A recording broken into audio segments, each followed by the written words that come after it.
Promise You a Miracle by Simple Minds. It is 10 to 11 here in BBC Radio Scotland. Now, at a time where cyberbullying and violence in schools is dominating the headlines, could teaching children empathy be the answer? As part of Empathy Week, campaigners hope to engage with hundreds of thousands of school pupils across the globe in a bid to create an empathy generation. And here to tell us more about it, I'm joined by the founder of Empathy Week, Ed Kirwan. Morning, Ed. Morning, Connie. Thank you very much for having me on. Thanks so much for coming on. Explain to us what Empathy Week is. Let's start there.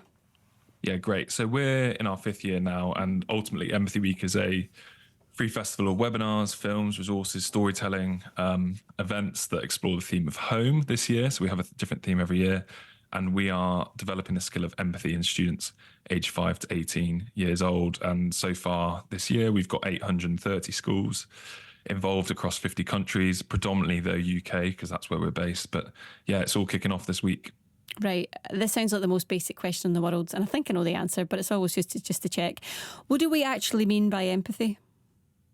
Yeah, so if you look at the Oxford Dictionary definition, it will be very simplistic, and we try and keep it simple. So the easiest way to define empathy for everyone is, if you chose a one-word synonym, it would be understanding. So empathy equals understanding. However, our long definition is that empathy is the skill to understand another and the ability to create space for someone to reveal their authentic self whilst reserving judgment, which sounds quite complicated, but really it does boil down to this understanding. Lots of people think empathy means that you have to be kind to someone, that you have to be caring, that you're loving, that you feel everything, all the emotions that someone else is doing. But actually, empathy is about understanding. And we believe through our own research, but through other research, that if you can harness this skill and develop it over time, lots of the world's issues would hopefully be reduced, that people would be healthier, happier, able to connect and build better relationships. And ultimately, that is the foundation of a great society, a great workplace, a great home, is relationships. And that's why we're so keen on developing this skill of empathy. I find this really fascinating, Ed, and I wonder if this is something that's part of our homeostasis, right? This is something that's within us, that's our natural part of who we are, or this is something that we do have to say, right, we need to learn this skill, we need to learn to be better at this. Which one do you think it is? It's both. It's a bit of a nurture and nature, I suppose. We are born with the ability to sort of empathize, and as we get older, we learn from modeling and watching other people. But you can train it, and you can train it at any age. And I think this is the really crucial thing that research has shown, is that you have to really specifically develop this if you want to see it grow. And that's why we're doing what we're doing. That's why we're creating resources, and film is a fantastic way to help develop the skill of empathy, and why we're predominantly film-based, but also storytelling, listening to different experiences.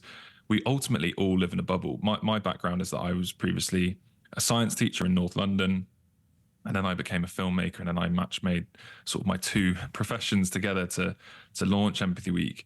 And what we've seen is that ultimately you can train this skill. Students then say to us from schools that have taken part year on year that they've seen sometimes a reduction in bullying. That we've also seen we've done some pilot research with Cambridge University. We've seen that students' self-esteem has increased, because empathy is not just about connecting with other people, it's also about understanding yourself more. So where do you come from? What are your experiences? How do they shape the way that you see the world? Ultimately, we all have a biased viewpoint of the world because we've only lived our own lives. And so we have to create time and space to listen to other people. And I think that's something that we're lacking at the moment in this world, is we're all so time poor, we're all very busy, and we don't actually go out of our own worldview enough. And then that can cause conflict, and it can cause differences of opinion and friction, which is ultimately not what anyone wants. Listening to, over the past couple of weeks, Esther Jai, the mother of Brianna Jai, who was murdered last year, and thinking about the way that she has coped with that experience, and the work that she's trying to do to bring in more empathy to school children, mindfulness, looking at different ways that we can help younger people to cope. Is that a good example of someone who is living by the sort of empathetic lifestyle, if that's the best way to put it, and I guess what can be achieved with someone who's going through something so horrendous, but is being so compassionate with her view and how she's dealing with it? Yeah, absolutely. I would say she has a high level of emotional intelligence as well, and this is what we want. Is empathy is the skill that helps you navigate change better. So if you have a higher level of empathy and you're skilled in it, no matter what life throws at you, and it's not fair what happens in the world to a lot of people, but whatever life throws at you, you have the ability to kind of step back, see from a different perspective. And ultimately, you might still be really hurt by what's happened. You might still really disagree with lots of the actions of other people. But the skill of empathy is to try and understand. And then once you have that core knowledge of understanding, you can lead through that time better. You can actually adjust how you act and behave to bring about change. And I think ultimately, I want to bring in another example. This is from the 80s, actually, but it's also another extreme example of someone showing empathy. And that's of Jo Berry, who's an amazing ambassador of ours. And her father was killed in 1984 Brighton bombing. Her father was not a PM, an MP, and he was killed. And then in 2000, or just before that, Jo Berry met the man that planted the bomb that killed her father, Pat McGee, who was released on the Good Friday Agreement. Since meeting him and discussing what happened, so she met the man that killed her father. She has since shared a stage with him, speaking all over the world over 300 times. Sat next to the man that killed her father, stood next to the man that killed her father. And what's really interesting about this story is that it shows how empathy is not this soft, intangible, emotive thing, that it is actually a really hard skill. But if you can harness it, if you can use the power of it, the amount of good that can come out of that is extraordinary. And Jo and Pat, they talk about, obviously Jo does not agree with what Pat did, but Pat talks about how Jo practiced empathy towards him. And actually, it was the first time that he felt that he'd been seen as a human, and that he could also see that he wasn't just, his actions weren't just for the cause, but actually they had a human impact.